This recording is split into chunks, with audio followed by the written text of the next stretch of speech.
이렇게 오늘은 이길 힘을 주는 천국 이란 제목으로 천국 시리즈를 계속 묵상합니다.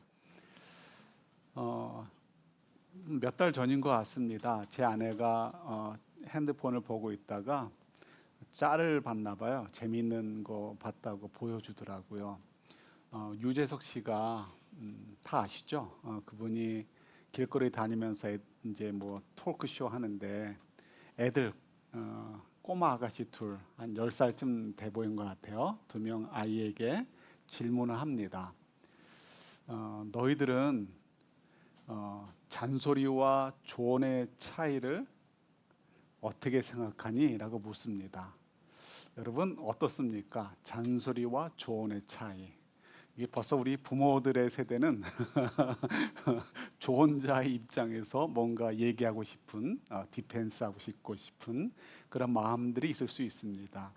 그때 그 한 꼬마가 똘랑똘랑하게 생겼더라고요. 얼른 대답을 합니다. 고민도 안 해요. 아주 당돌하게 얘기하는데 잔소리는 들으면 왠지 기분이 나쁘대요. 근데 조언, 교훈은 기분이 더 나쁘대요. 그것이 조언과 교훈의 차이랍니다. 차이가 있는 둥 없는 둥 하죠. 예, 맞습니다. 조언이든 잔소리든 우리는 사랑으로 한다고 하지만 듣는 사람들의 입장에서는 사실은 이제 부담스럽고 거북할 수 있는 것이 조언이고 교훈이구나 또 잔소리구나 하는 생각을 갖습니다. 그래서 저희들이 자녀들에게 조언을 할 때, 잔소리를 할 때 어떻게 될지 지혜롭게 해야 되죠. 그래서 요즘은 이제 아이들이 자라면 자랄수록 더 그렇지만 아이들 기분도 맞춰줘야 됩니다. 이유는 내가 뭔가 이야기하고 싶은 것이 있을 수 있습니다. 그것이 내 분을 토해내는 것이 아니고 내 자녀에게 정말 유익하게 되도록 하기를 원하는 내용이라면 더더욱 눈치를 봅니다. 왜요? 잘 알죠? 이놈이 이런 기분일 땐 백날 얘기해봐야 소용없다라는 거 알죠? 어떤 기분일 때 얘기해 주어야 얘가 받아들이기 쉽다라는 것을 알기 때문에 가능하면 이놈의 기분을 맞춰줍니다. 그래서 그때 하고 싶은 이야기를 해주죠. 이것이 지혜로운 부모들의 모습입니다. 내 분을 못 이겨서 내가 애들한테 진류가 하나도 없지라고 하면서 아무 때나 막 뱉는 거는 아주 꼬맹이 때나 하는 거고 그것도 뭐 지혜로운 거가 아니죠. 지혜로운 부모는 아이들의 상태를 보면서 이야기해 줍니다. 저희들도 이럴진데 예수님께서는 어떠실까요? 오늘 야고보서를 묵상하는데요. 야고보서의 내용은 사실은 좋은 말로 굉장한 교훈이고 아이들 표현으로 얘기하면은 뭐 조금 덜 기분 나쁠 수 있을지 모르지만 괜히 기분 나쁜 잔소리가 될 수도 있습니다. 왜냐하면 이렇습니다. 야고보서의 독자들은 초대교회 당시에 유대인들 가운데 예수님을 믿어서 교회를 꾸민 사람들입니다. 초대교회 때는 교회가 클 수가 없습니다. 예루살렘 같은 경우 어떻게 했는지 모르겠지만 일반적으로 큰 건물이 없습니다. 그래서 주로 가정에서 예배를 드렸습니다. 가정교회인 거죠. 가정마다 본 게 아니고 어느 가정 좀 집이 큰 집에서 모여서 함께 예배를 드렸습니다. 그러니까 뭐 끼케야 몇십 명 모였을 것 같습니다. 어쨌든 간에 그런 교회들 여러 교회들에게 돌려보라고 기록해서 보낸 편지가 바로 야고보서입니다. 당시에 유대인들이 그 예수님을 영접해서 성도가 되어지고 교회를 이렇게 이루어서 예배를 드리고 믿음 생활하는 사람들의 특징은 어땠을까요? 다른 거 다 뛰어넘고요. 일반적으로 모두 공통적으로 가졌던 것 중에 하나는 핍박을 많이 받았다는 것입니다. 유대인들 가운데 본어겐에서 기독교인이 됐습니다. 이 사람들은 하늘에서 뚝 떨어진 게 아니고 유대인들이 많이 사는 그런 커뮤니티 속에서 나온 사람들입니다. 그러다 보니까 유대인들의 입장에서는 이들이 머저리티가 아닙니다. 소수인 것이죠. 유대인들의 입장에서는 예수님 믿는 사람들이 우리보다 앞선 사람들이다라고 생각하지 않습니다. 이단이나 하나님의 저주를 받은 사람을 쫓아다니는 이상한 사람들로, 정신없는 사람들로 생각을 합니다. 그러다 보니까 유대인들의 입장에서는 유대인들, 자기들과 같은 민족인데 born again에서 예수님을 믿는 기독교인 유대인들을 좋게 볼 수 없고요. 그래서 하나님에 대한 열심이다라는 생각으로 이 기독교 유대인들을 핍박을 했습니다. 그 핍박은 그냥 뭐 쉬운 게 아니고요. 그들만의 리그에서 쫓아내는 거죠. 지금도 유대인들의 리그가 무섭지 않습니까? 경제 공동체. 옛날에도 무서웠죠. 더 심했죠. 그 경제 공동체에서 쫓겨나갑니다. 그러면 그야말로 비즈니스가 쫄딱 망할 수밖에 없습니다. 누군가 돌봐주지 않습니다. 삶이 굉장히 고단할 수 있습니다. 고단하다는 건 피곤한 정도가 아니고요. 생계에 문제가 걸릴 수 있습니다. 유대인들 그 공동체의 어떤 그 삶들을 누리지 못하고 혜택을 누리지 못하고 보호를 받지 못하니까 굉장히 많은 면에서 또 사회적으로도 손해를 입을 수밖에 없습니다. 그러니까 사실 이 야고보서를 편지를 받는 교회 성도분들, 유대인들 성도분들은 사실은 이미 지칠 대로 지쳐 있는 사람들입니다. 굉장히 힘든 상태에서 신앙생활을 하고 있습니다. 그러면 모처럼 편지 보내면 이왕이면 너희들 수고한다. 얼마나 힘드냐. 그런 가운데서도 이 믿음을 지키니 너희들 정말 최고다. 너희들 정말 격려받아야 된다. 하나님이 너희들을 축복해 줄 거야. 이런 이야기들로 가득 채워지면 얼마나 좋겠습니까? 그런데 오늘 본문에서도 나왔듯이 또 조언 아니면 사실은 교훈, 이제 잔소리가 아닌 조언을 쏟아붓고 있는 것이죠. 그러면서 하는 얘기가 이것입니다. 너희들 시험에 빠지지 않도록 정말 너희들 열심히 기도하고 깨어 있어야 된다라고 얘기합니다. 이때 시험은 제가 조금 전에 설명드렸던 다른 유대인들로부터 받는 핍박 플러스 로마인들로부터 받는 핍박도 있겠죠. 그런 핍박도 포함되지만 더더욱이 또 그리스도인으로서의 삶을 사는 그 모습을 이야기해 주고 있습니다. 뭐냐면 이것이죠. 우리가 하나님의 자녀로 산다는 건 난 구원받았어. 이젠 난 됐어. 이게 아닌 것이죠. 내가 구원받았다는 것은 구원하신 하나님의 목적이 있어서 우리를 구원하신 것을 우리가 기억하시잖아요. 우리 에베소서에 기록되어 있는 것처럼 하나님께서 우리를 만드실 때 하나님의 선한 목적을 위해 사용하시려고 만드셨다라고 기록되어 있어요. 에베소서 2장에 있는 말씀이죠. 그러니까 저희는 늘 그 생각을 하셔야 돼요. 하나님이 나를 구원하셨어. 그렇다면 그 다음에는 이유가 있는 거예요. 하나님께서 어떤 목적으로 나를 만드셨고 하나님의 자녀로 삼으셨을까? 다른 거 아니죠. 우리 신약의 표현, 구약의 표현 다 섞어 얘기한다면 이것입니다. 구약의 표현으로 얘기한다면 우리가 복의 근원이 되도록 하기 위해서, 신약의 표현으로 얘기한다면 빛과 소금이 되도록 하시기 위해서 우리를 선한 목적으로 창조하시고 구원하셨다는 것입니다. 자, 그 이야기는 그 다음에 어떻게 해요? 하나님 말씀대로 우리가 삶을 살아감을 통해서 말로만이 아니고요. 말로만 예수 믿으세요가 아니고 오늘 기도하셨던 장로님의 그 표현대로 사람들이 보고 저 사람들 보니까 나도 예수님 믿어야 되겠다. 저 사람들이 나보다 잘나서가 아니고 나보다 못난 것 같은데 왜 저 사람들은 저렇게 행복하고 왜 저 사람들은 뭔가 다르게 사는가, 뭔가 가치 있게 사는 것 같은 그 느낌, 어떻게 표현될지 모르겠지만 세상과 구별되는 그 거룩함, 그런 모습들을 보여줌을 통해서 우리가 복의 근원의 역할, 또 빛과 소금의 역할을 해야 되는 것입니다. 그런데 그것이 만만치 않습니다. 쉽지 않아요. 그래서 야고보서에서도 계속 잔소리하듯이 반복하는 것 중에 하나가 말로만 믿음은 의미가 없다는 거예요. 행함이 없는 믿음은 죽은 믿음이다라고 얘기합니다. 한 번이 아니고요. 나 지금 피곤해요. 핍박을 받아서 힘든데 자꾸 그런 것을 잔소리하듯이 계속 반복해요. 그러면서 이제 하는 대표적인 것들이 뭐가 있냐면 이런 것들입니다. 제발 말 좀 조심해라. 말 좀 조심해라. 말 함부로 하지 마라. 우리 지쳐 있으니까, 지쳐 있으면 어떻게 돼요? 스스로 컨트롤이 더 힘들죠. 그러니까 말이 툭툭 더 나가요. 아셔서 그러시는지 야고보 교인들에게 말씀하시는 거예요. 너희들 제발 좀 혀를 단속해라.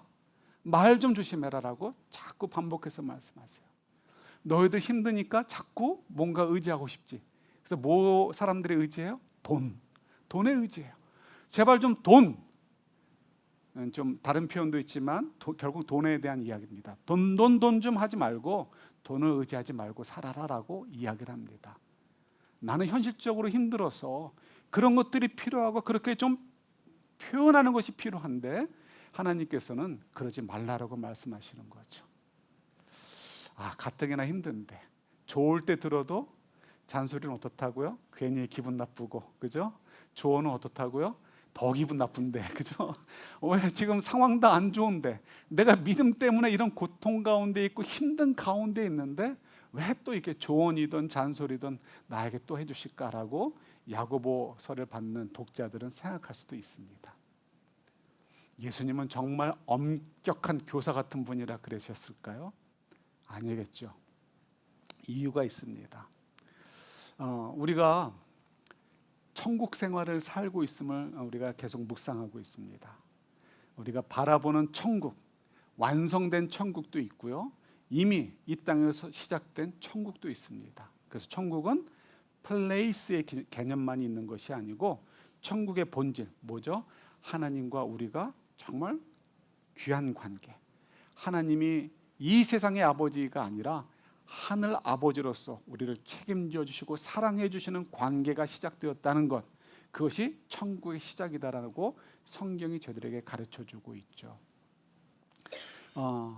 그런데 이것을 우리가 잘 이해하시는 것이 필요합니다.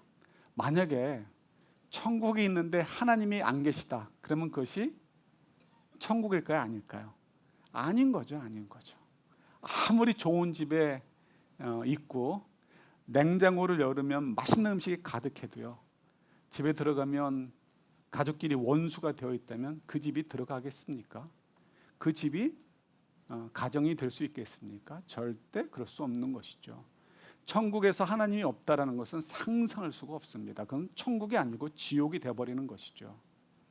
하나님이 계시는 천국, 하나님이 계시는 천국에 저희들이 이미 살고 있고 또 그 천국, 완성된 천국에 저희들이 또 일하게 될 것입니다. 자, 그런데 저희들이 살고 있는 천국이든 완성된 천국이든 하나님이 계시고 하나님이 우리의 아버지 노릇해 주시는 곳이지만, 만약에 저희들이 하나님에 대해서 삐딱한 마음을 갖고 있거나 하나님에 대해서 이렇게 건전한 감정을 느끼고 있지 않다면 그 천국 생활이 해피하시겠습니까? 절대 그렇지 않겠죠. 대표적인 것이 아담과 하와의 이야기입니다. 아담과 하와가 죄를 짓고 나서 에덴 동산에 있을 때요, 하나님이 찾아오십니다. 그때 어떡하죠? 하나님, 저를 용서해 주시고 다시 품어주세요 하지 않죠. 본능적으로 어떻게 돼요? 숨어 들어갑니다. 자, 그러니까 아무리 하나님이 계시고 천국 생활이 우리에게 주어졌어도 내가 이 죄의 문제를 해결하지 못하면 여전히 하나님과의 관계를 더 풍성하게 가져가지 못한다는 것을 알 수가 있죠. 하나님 나라가 이미 시작됐지만 아직 완성은 아닙니다. 아직 죄가 있고 예수님께서 재림하실 때 이 모든 것들을 심판하시기 전까지는, 그래서 사탄과 죄의 모든 권세들을 지옥불에 던져넣기 전에는 그때까지는 공존합니다. 그러다 보니까 영적 싸움이 있고요, 우리들도 그런 영적 싸움 속에 있습니다. 그래서 저희들도 부득불 우리가 원치 않지만 원치 않는 짓을 행할 때가 있고요, 정말 우리가 미워하는 것이지만 미워하는 것을 생각할 때가 있고, 내가 정말 하기 싫은 그런 말을 할 때가 있습니다. 왜? 우리 속에 죄성이 남아있기 때문에 그래요. 자, 그런데 그 죄를 지으면 그냥 그걸로 끝나는 게 아니고요. 결국 그것은 우리의 상처가 되어줘 가지고 하나님과 우리의 관계가 점점 더 멀어지게 된다는 것이죠. 그래서 우리가 아담과 하와처럼 어디론가 자꾸 숨어 들어가려고 하는 거예요. 하나님과의 관계가 멀어지는 그런 더 나쁜 결과를 우리가 보게 됩니다. 그래서 정말 중요한 것은 뭐라고요? 하나님과 저희의 관계가 멀어지지 않도록 잘 잡아두는 것이 정말 중요한 거예요. 그래서 야고보서의 저자인 예수님의 동생이에요. 이분은 예수님의 동생인 야고보가 뻔히 고생하는 사람들을 향해서 이렇게 말씀을 하시는 이유는 이 관계를 지키기 위함이라는 것을 우리가 좀 이해하시면 좋을 것 같아요. 자, 그런데 중요한 것은 우리가 죄를 짓지 않기 위해서, 그래서 하나님과의 관계를 잘 지키기 위해서 어떻게 하면 죄를 억압할 수 있을까? 죄 지으려는 나를 좀 자제시킬 수 있을까? 내가 막 말하고 싶고, 내가 막 돈돈돈 하면 살고 싶고, 내가 뭐 이렇게 누군가를 막 미워하면 살고 싶은데, 그럴 때 나를 잡아줄 수 있는 건 뭐가 있을까요? 첫 번째는 우리가 하나님을 두려워하는 것입니다. 우리가 그런 죄를 짓게 되면 하나님이 어떻게 해요? 모른 척하지 않으시죠? 반드시 우리에게 벌을 주신단 말이에요. 반드시 주신다는 것은 우리가 그것 때문에 흥부가 제비 다리 분질러 놓듯이 우리 다리를 분질러 놓으신다, 이런 의미가 아니고요. 뭔가 우리가 손해를 볼 수밖에 없어요. 예를 들어서 조금 전에 설명드렸던 하나님에 대해서 우리가 감정이, feeling이 두려워서 이렇게 도망가고 싶은 그런 마음이 생기는 것, 그것도 어떻게 보면 하나님이 주시는 징계 중에 하나가 될 수 있는 것이죠. 그래서 저희들이 하나님 때문에 두려워서 죄를 짓는 것을 스탑하고 억제할 수 있는 그런 힘이 있습니다. 물론 저희들이 그렇다고 다 죄를 짓지 않는 것은 아니지만, 그래도 제정신을 가지고 있을 때 유혹을 이길 수 있는 힘을 우리가 거기서 받게 되죠. 그런데 중요한 것은 누군가를 두려워하는 것이 일단은 죄를 억제한다는 면에서는 유익한 면이 있지만요, 반대로 네거티브한 부분도 있습니다. 만약에 저희들이 하나님을 두려운 분으로만 생각한다면, 내가 죄 짓나 안 짓나 이렇게 막 쳐다보시다가 죄 지으면 반드시 찾아가지고 너 이놈 자식 너 걸렸어 라고 하시는 분으로 생각한다면 어떻게 될까요? 하나님과의 관계가 좋아질 수가 없습니다. 여러분 자녀 보셨죠? 자녀 키울 때, 어릴 때 한번 이제 크게 혼낼 때가 있지 않습니까? 뭐 그게 인생에 뭐 한두 번 있거나 두세 번 있는 정도겠지만 혼낼 때가 있습니다. 그러면 얘가 당황하죠. 그리고 처음 뭐 몇 분이라 할지라도 무서워가지고 이렇게 거리를 둘 때가 있습니다. 피할 때가 있는 거죠. 저도 아들이 늘 언제나 뭐 제 그 곁에 막 맴돌죠. 제 아주 평생 잊지 못할 것 중에 하나가 이제 학교에 다시 돌아갔을 때입니다. 아이가 이제 두 돌 아직 채 안 됐을 때 같은데, 말 아직 진짜 잘 못할 때, 아들하고 침대에 누워 있는데 아들이 갑자기 제 몸 위로 기어 올라오더니 아빠 좋아, 이런 얘기를 하더라고요. 처음 그런 말 들었어요. 문장 처음 들은 거예요. 그 뭐 감동이죠, 아빠로서는. 그러니까 평생 잊지 못하는 거죠. 걔는 뭐 기억도 못하지만. 그런 아이인데 제가 한번 혼냈는데, 그런 적이 없는데 처음으로 저를 슬쩍 피하면서 엄마한테 가더라고요. 그게 길지 않았어요. 그게 뭐 1시간도 안 됐을 것 같아요.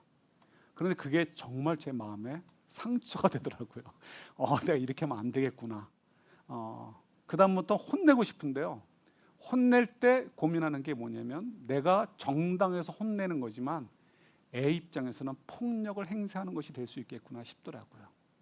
물론 이제 그것이 정당한 회초리가 될 수 있다 할지라도 아이한테는 폭력으로 느껴질 수 있겠구나. 그래서 정말 더 조심하게 되었습니다. 그래서 정말 아이를 혼낸 적이 좀 시어리하게 혼낸 적이 아마 이 세 손가락 안에도 안 들어갈 것 같아요.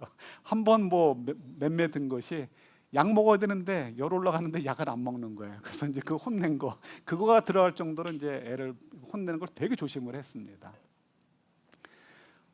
아이를 혼낼 때도 조심해야 되는 이유, 그 관계가 회복되지 않으면 아이에게는 상처가 돼가지고요, 우리 아빠, 우리 엄마 무서운 사람 이렇게 돼버리면 곤란하다는 거예요.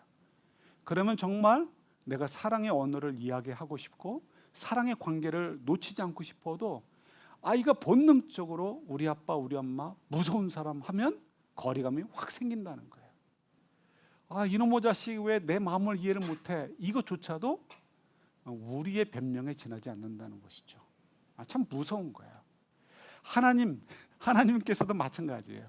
우리에게 사랑하셔서 우리가 나쁜 짓으로 이렇게 나쁜 길로 가지 않도록 하시기 위해서 무서운 매를 드실 때가 있잖아요. 그런데 우리가 그 부분만 자꾸 생각하게 되면 우리도 모르게 어떻게 해요? 하나님은 무서운 분, 나에게 시비만 걸려고 하시는 분으로 생각해서 자꾸 우리도 모르게 거리를 둔다는 것이죠. 우리가 할 의무는 해요. 예배도 드리고 기도도 하고 뭐 봉사도 하고 헌금도 하고 내가 할 거 해요. 그래도 내 마음속에는 하나님은 가까운 나를 정말 사랑하시는 아버지가 아니라 무서운 아버지로 머물 수밖에 없는 거예요. 이런 면에서 우리가 하나님을 생각하실 때 죄를 싫어하셔서 벌 주시는 분, 무서운 분으로만 생각하시는 것은 좀 스탑하셔야 돼요. 적당한 선에서 스탑하셔야 돼요. 그렇다면 어떤 것이 더 유익할 것인가? 우리가 생각해 봐야 되겠죠. 그래서 이 야고보서가 우리에게 참 중요합니다. 오늘 본문 말씀 다시 한번 읽어볼까요? 우리 12절 우리 같이 한번 봤습니다. 시험을 견디어내는 사람은 복이 있습니다. 그 사람은 그의 참됨이 입증되어서 생명의 면류관을 받을 것이기 때문입니다. 그것은 하나님을 사랑하는 사람들에게 약속된 것입니다. 아멘. 예, 여기서 시험은 아까 말씀드렸듯이 1차적으로는 핍박을 받는 것을 포함하고요. 또 2차적으로는 우리가 그리스도인으로서 살아가야 되는 어떤 모습들을 이야기합니다. 그래서 뭐 예를 들어서 아까 얘기했듯이 너무 말을 함부로 하지 말아라. 말을 함부로 하지 말라는 의미는 뭐예요? 네 마음대로 생각하고 판단하지 말아라. 네? 그죠? 우리가 말하는 거는 실수로 툭 나올 때도 있지만 내가 생각하고 판단한 걸 가지고 말하잖아요. 내 딴에는 그것이 옳고 내 딴에는 그것이 좋은 것이라 생각해서 말을 하는 것이죠.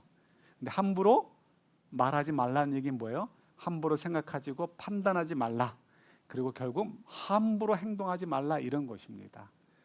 그러니까 힘이 듭니다. 그래서 힘이 드는데요. 왜 힘이 듭니까? 우리의 마음과 다르기 때문에 그런 것이죠. 그런데 야고보가 아주 냉철하게 얘기합니다.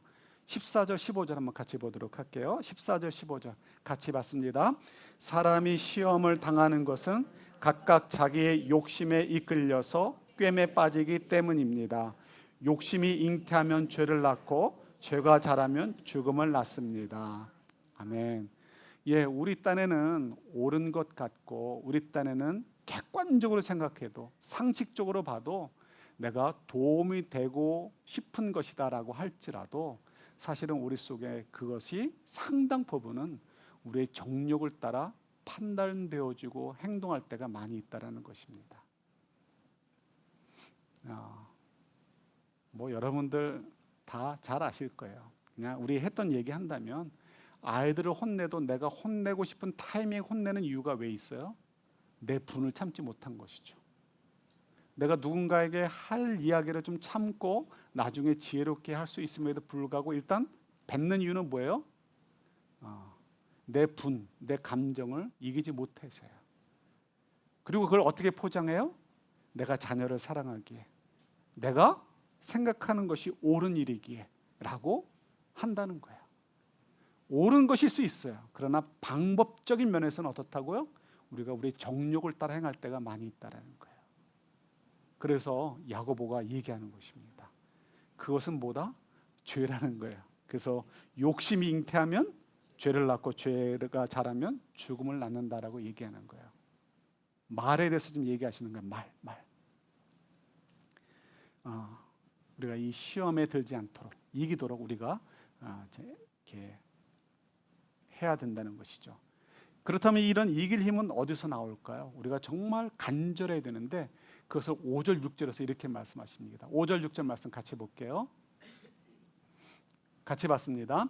여러분 가운데 누구든지 지혜가 부족하거든 모든 사람에게 아낌없이 주시고 나무르지 않으시는 하나님께 구하십시오. 그리하면 받을 것입니다. 조금도 의심하지 말고 믿고 구해야 합니다. 의심하는 사람은 마치 바람에 밀려서 출렁이는 바다 물결과 같습니다. 아멘.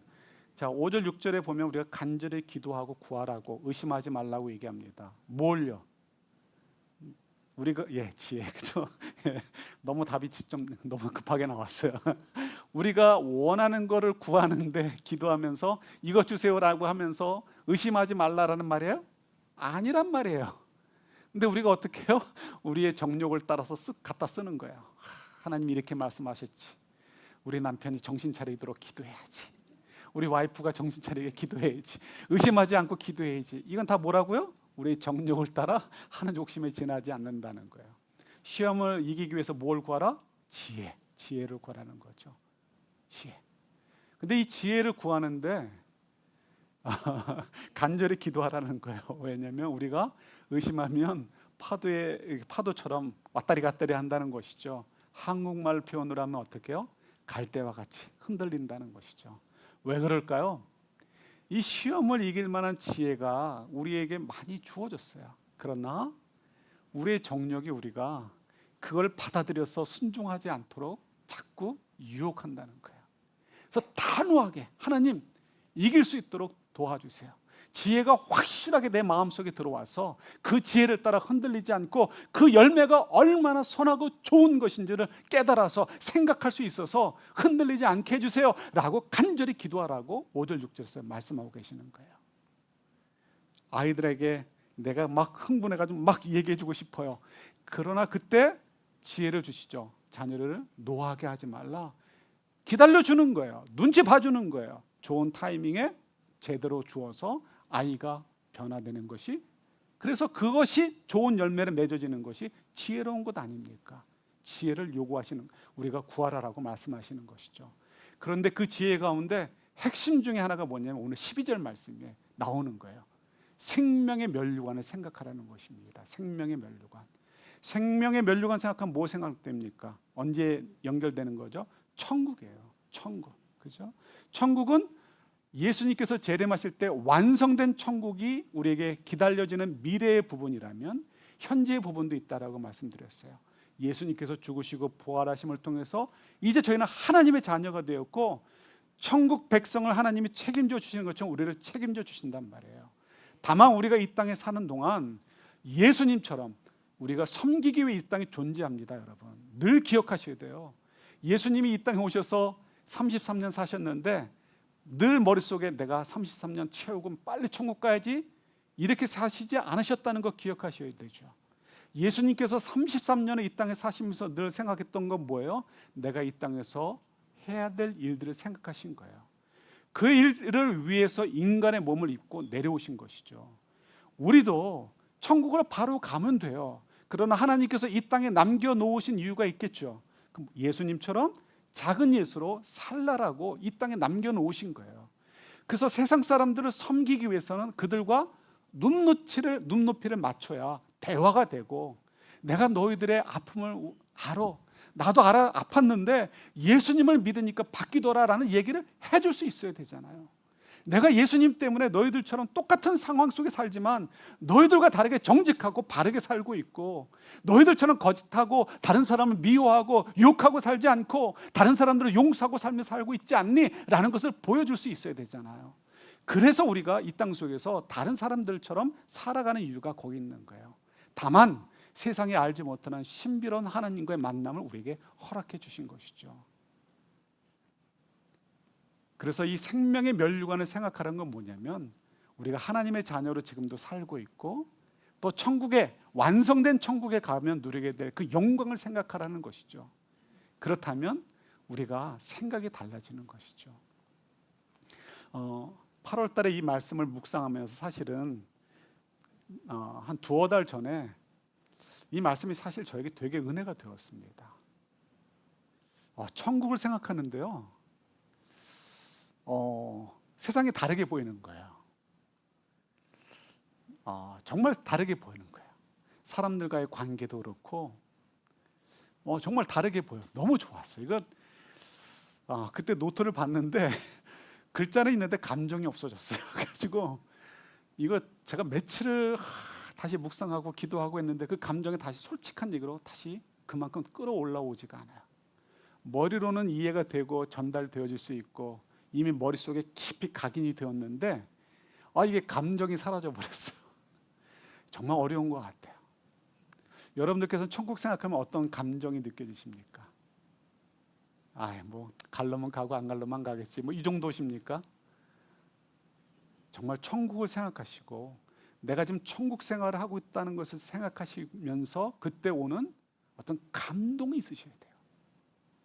때론 있다가 좀 높았다가 낮아질 수 있다 할지라도 때로는 생각하면 막 눈물이 막 쏟아질 것 같은 그런 감동이 풍성할 때가 있고 때로는 좀 사막 광야길에 가는 것처럼 냉랭할 때가 있다 할지라도 우리가 천국에 대한 생각을 늘 깊이 생각하시며 사셔야 된다는 거예요. 내가 아무 감정이 없다라는 것은 어떤 면에서는 위험 신호가 될 수 있습니다.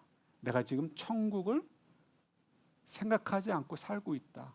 하나님과의 관계가 지금 something wrong이다라고 이해해도 될 만큼 뭔가 문제가 있을 수 있다는 것이죠. 내가 지금 천국 생활을 살고 있는데 왜 천국에 대한 감동이 없겠습니까? 비록 최고주에 비하면 내가 막 그 넘치는 감격과 기쁨이 줄어들었다 할지라도 내가 아무리 사망의 음침한 골짜기를 가도 의지할 수 있는 하나님의 손길이 있기 때문에 천국에 대한 감동이 있을 수밖에 없습니다. 문제는 저희들이 너무 생각하지 않고 있다는 거예요. 예수님께서 말씀하시죠. 70번에 7번씩 용서해 줘라. 원수까지도 사랑해 주어라. 그 말씀은 누군가 용서해 줘야 된다면 그 사람이 용서받을 자격이 없는 사람을 용서해 주라는 말씀인 거예요. 나한테 정말 큰 죄를 졌는데 무릎 꿇고 용서해 주세요라고 한다면 그나마 그래도 좀 용서해 줄 힘이 나요. 그런데 여전히 자기가 잘나간 것처럼 살고 있고 여전히 돌이키질 않아요. 때로는 나한테 직접적으로 해가 되지 않아도 그가 하는 모습이 너무 정말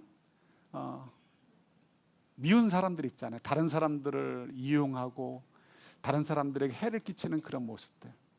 그런 모습을 보면 어떤 생각이 듭니까? 미워하는 마음이 생기고요. 괴롭죠. 그러면 또 우리가 천국 생활을 하기 때문에 성령님께서 우리에게 말씀해 주시죠. 용서해 주라고.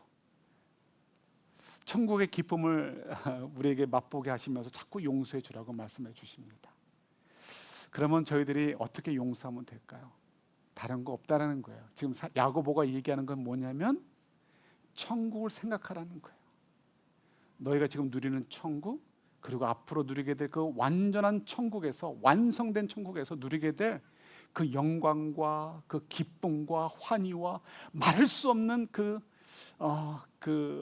풍성함, 하나님의 사랑 때문에 모든 것들이 만족이 되어지고 그 모든 것들을 누리게 되는 그 날을 기억하라는 것이죠. 그 날을 생각하라는 거예요. 그때를 생각하라는 거예요. 그러면 어떻다고요? 우리가 용서할 수 있다라는 거예요. 그때를 생각하면 우리에게 다가오는 시험들에 대해서 우리가 이길 수 있다라는 것이죠. 말을 조심할 수 있게 되어지고 천국을 생각하면 말을 조심할 수 있게 되어지고 천국을 생각하면 누군가를 판단하고 생각하고 어떤 행동을 하는 것을 마음대로 하지 않고 하나님이 기뻐하시는 모양으로 하기 위해서 우리가 나아갈 수 있다라고 이야기하고 있는 것입니다. 여러분, 제 마음이 조급해요. 모르겠지만 건물 살 날은 하루하루 다가오고 있지 않겠습니까? 언제인지 몰라도 다주간 오늘 지나면 또 하루 다가올 거 아닙니까? 그런데 그만큼 우리가 준비되어 있을까? 우리는 이 세상이 정말 급격하게 악해지고 있는데 그 속에서 우리가 버틸 힘이 있는가? 이 세상을 바꿀 만큼 우리가 준비되어 있는가에 대한 두려움이 있어요. 저희들이 소망이고 저희들이 그 역할을 해야 되는 거예요. 시험을 이겨야 되는 것이죠. 그래서 그 시험을 이길 힘을 가지라고 야고보를 통해서, 예수님의 동생인 야고보를 통해서 저희들에게 이 말씀을 전달해 주고 계시는 것입니다. 사랑하는 성도 여러분, 우리 하루하루의 삶 속에서 천국을 누렸으면 좋겠습니다. 하나님이 우리와 함께 하시는 것을 마음껏 누렸으면 좋겠습니다. 그걸 위해서 우리가 죄와 싸워야 되는데 어떻게 이길 수 있다? 천국을 묵상하시라는 것입니다. 하나님이 지금도 나와 함께하고 계시고, 그리고 완성된 천국에서 누리게 될 그 놀라운 기쁨들을 상상하시면서 이기라라고 말씀하시는 것이죠. 그 이기림을, 천국을 묵상함을 통해서 얻으시고 시험을 이겨가시는 저와 여러분들이 될 수 있기를 우리 주님의 이름으로 축원합니다. 하나님 아버지, 이 세상이 악할수록 저희가 더 단단해져야 되고 준비되어져야 된다는 사실을 확인하게 됩니다. 시험이 커지면 커질수록 저희들은 더욱 천국을 바라보고 생명의 면류관을 바라보면서 시험을 이길 수 있는 힘을 가질 수 있도록, 그리고 이기고 매일매일의 삶 속에서 더욱 하나님과 더불어 기쁜 삶을 살고, 이 기쁨을 통해서 세상 가운데 복의 근원의 역할, 빛과 소금의 역할을 감당하는 저희들이 되도록 도와주옵소서. 예수님 이름으로 기도드립니다. 아멘. 자, 우리 함께 일어나셔서 마지막 찬양 드리도록 할게요.